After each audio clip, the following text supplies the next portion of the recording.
Good morning. This is Mr. Francisco with an update. I'm going to talk to you about the eggs today.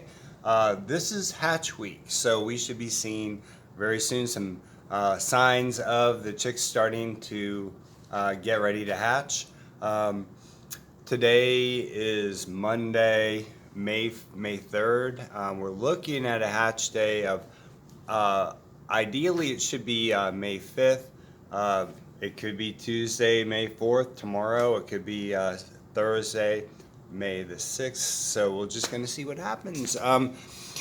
What I did today, I was a little late in doing it, but today is the day that we turn the eggs. We turn the egg turner off. So I went ahead and did that over here. And here is our egg setup. Now, I'm gonna hold this camera here for just a minute. I saw something really exciting this morning. When I set up the egg turner and I put the eggs in position, I think I kind of upset their comfortable setting inside the eggs. So some of them pretend that they were in a hammock. All right, so they're laying on their backs in their hammock, and having a nice little nap, and somebody comes and turns that hammock over a little bit. I turned those eggs so that the teas would all be facing up toward the top to get them in position for being ready to hatch. Now, when I did that, it was like tipping a hammock, and they were like, "Ah, I'm gonna fall," and they were like, "Okay, so let's get this thing back right." And when they started to wiggle back into position, I saw some eggs wiggling. It was really quite cool. In fact, the one that you're looking at here, right up in the front, this one, and actually, I think it was this one right over here, just began to wiggle back and forth, and I was like, "Did I bump the counter?" And then as I thought about it, I thought, "No, this counter can't move," and I realized it was the chicks inside. So that's one thing that we're going to be seeing, I think, a bit of. As they move around, they're so big inside there now that will cause the eggs to wobble a little bit.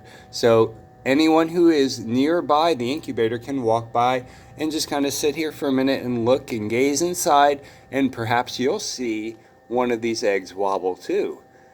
Another thing that we're looking for signs that the chicks are ready to hatch. This usually happens in the morning when you come in to the classroom and you look at the incubator. You might see a little poke mark where it's popped out. This is called pipping the shell, and it happens on hatch day. So today we don't have that, and that's an obvious indicator that we're not hatching today. But tomorrow when I come in, I'll be looking for pip marks, which will be an indicator to get ready because they're going to be hatching. Usually within a couple hours after their eggs are pipped, they'll begin to hatch. Also, another thing that we'll notice is that they'll be making peeping noises. They're talking to each other. They're saying, "Hey, Joe, let's bust out of here. All right, George, let's do this thing today." So they're getting ready for that. They're communicating with each other, and they're trying to gauge how many other chicks are in this little pack of eggs here, because they have no idea other than sounds that they hear. So that's kind of a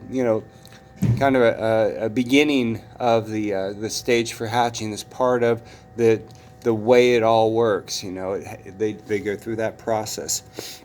As I mentioned last week, I was going to take out the turner, which I did, and I replaced it with a corrugated piece of cardboard, which helps stabilize the eggs inside the incubator. I've also turned off the settings on the top here, which say to turn the eggs. So now the gear is not going to engage. Obviously, you can't engage anyway because the gear has been taken out that the eggs were in before. And I'm going to watch these eggs. I think one thing that's going to be important to know is whether or not these eggs are staying in position. And I don't want to bump this at all, but if the teas roll a little bit, I'm going to have to make sure they roll right back up. And let's see, what else? I'm trying to make noise over top of the intercom so you don't hear all the announcements here. I think that's about all I need to tell you about. So we're gonna watch, I think, and it's exciting. I don't know what else to tell you guys. So watch for those things. This week it'll be quite an interesting week. Let's take a look here at our chart. And this is a little different. Normally I'm not holding a phone trying to show what we're doing, but I'm going to try holding the phone here today.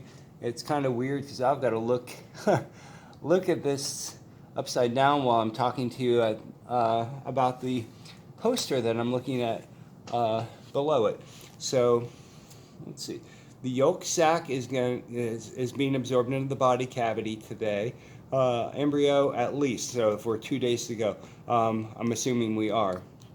Embryos occupy most of the space, and then the lungs are beginning to function. They're starting to breathe in there.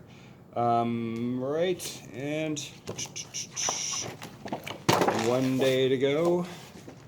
We have a yolk sac tomorrow. If tomorrow is the day before, yolk sac is completely absorbed into the body cavity.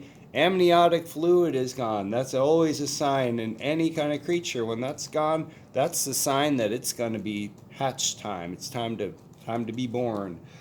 Chick breaks amnion and starts to breathe air into the air cell. That's a little inner skin that seals the air inside the egg.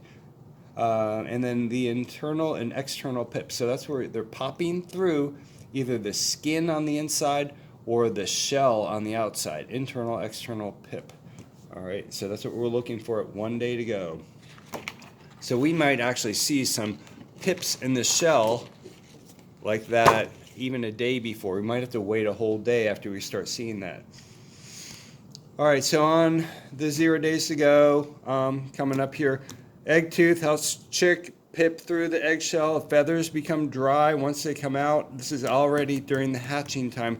They're going to go into a brooder box when they're dry, so they're going to stay in the incubator. It's okay for them to stay in the incubator. They're going to stay in it only for a couple of hours until they're just pretty much dry. And then able to walk. So they'll be laying down for about an hour, and then they're just up and walking, saying, "Hey, where's the food, man? Hey, I need something to drink." So the chick will automatically start eating and drinking once they're moving around. All right, let's see. There was, I don't know if I put it over here or not. Oh shoot, I guess I put it away. But we'll be using some bedding. We'll be filling up a container with bedding. We'll be filling up their water container and putting out cracker meal. This is what our food is going to look like in here.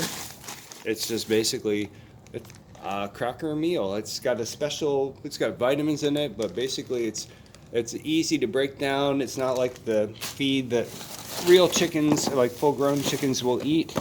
And then they have this is their little food dish.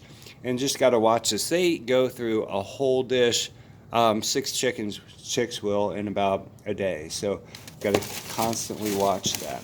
All right, and that's really all I've got to update you on. And so keep in touch here. I'll post another update, hopefully tomorrow as well, and let you know how we're doing. Bye bye.